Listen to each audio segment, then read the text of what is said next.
And part of the law that I signed this summer stated that if Congress could not reach an agreement on the deficit, there would be another $1.2 trillion of automatic cuts in 2013, divided equally between domestic spending and defense spending. One way or another, we will be trimming the deficit by a total of at least $2.2 trillion over the next 10 years. That's going to happen, one way or another. We've got $1 trillion locked in, and either Congress comes up with $1.2 trillion, which so far they've failed to do, or the sequester kicks in and these automatic spending cuts will occur that bring in an additional $1.2 trillion in deficit reduction. Now, the question right now is whether we can reduce the deficit in a way that helps the economy grow, that operates with a scalpel, not with a hatchet, and if not, whether Congress is willing to stick to the painful deal that we made in August for the automatic cuts.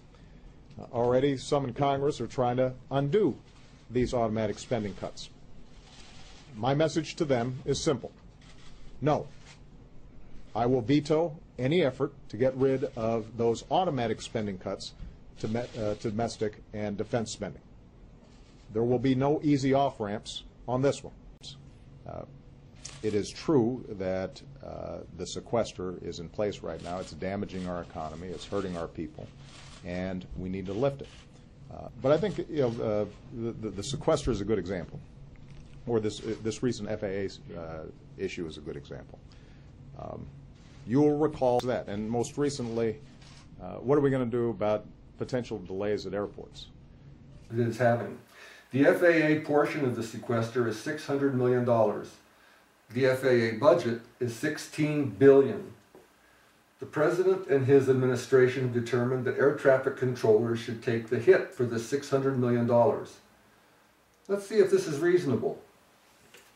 Air traffic controllers are contained in the operations line item. The operations budget funds 7 areas where the air traffic controllers are contained under air traffic organization. The air traffic organization is made up of 8 funded areas where air traffic controllers are funded under technical operations.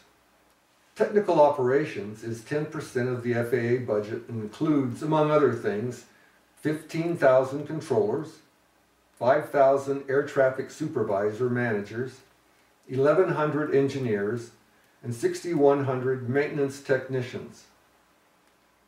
Now, the FAA portion of the sequester is only $600 million, which is 3% of the total FAA 2013 budget.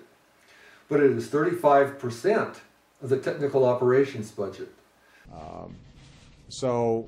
Despite the fact that a lot of members of Congress were suggesting that somehow the sequester was a victory for them and this wouldn't hurt the economy, what we now know is that what I warned earlier, what Jay stood up here and warned repeatedly, is happening. So essentially what we've done is we've said, in order to avoid delays this summer, we're going to ensure delays for the next 2 or 3 decades. Why'd you go along with it? Hold on. Why take all the $600 million from an area that accounts for only 10% of the FAA budget? Since you apparently claim that safety feeds satisfaction, why not take it from other items that would not affect passenger satisfaction from your perspective? Why not address management?